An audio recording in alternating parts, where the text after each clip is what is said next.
Hi guys! What's up?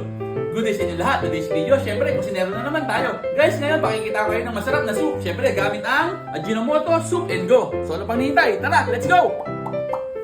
Geng, geng! Sino pa bang masarap na partner pag masarap ang ulam? Syempre, soup. Kaya hindi tayo magpapahuli. Hindi magpapahuli ang Ajinomoto Soup to Go. Ngayon, ang gagamitin natin is yung kanilang potato.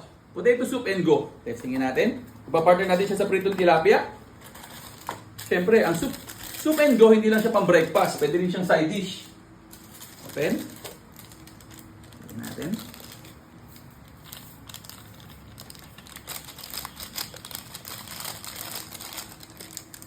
Siyempre, tubig na mainit lang. Lagyan tayo ng tubig na mainit. Okay. Then, siyempre, hahaluin lang natin yan. Pagkahalo, maghihintay lang tayo ng 1 minute. Then, okay na yan.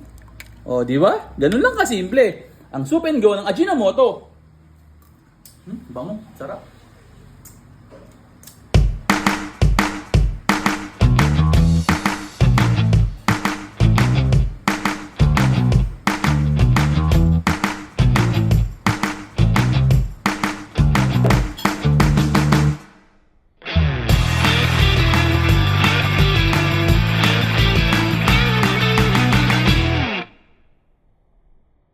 Ang ating Ajinomoto Soup and Go ay meron tatlong flavor. Mamili na lang kayo. Lahat ng mga sito masarap. Siyempre, meron silang creamy pumpkins, creamy corn, saka siyempre ang creamy potato.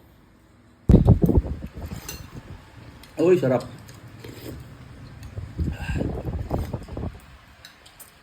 Mapsa. So, paano? Kakain na kami. Hanggang dito na lang. Yun lang. Maraming salamat sa panonood.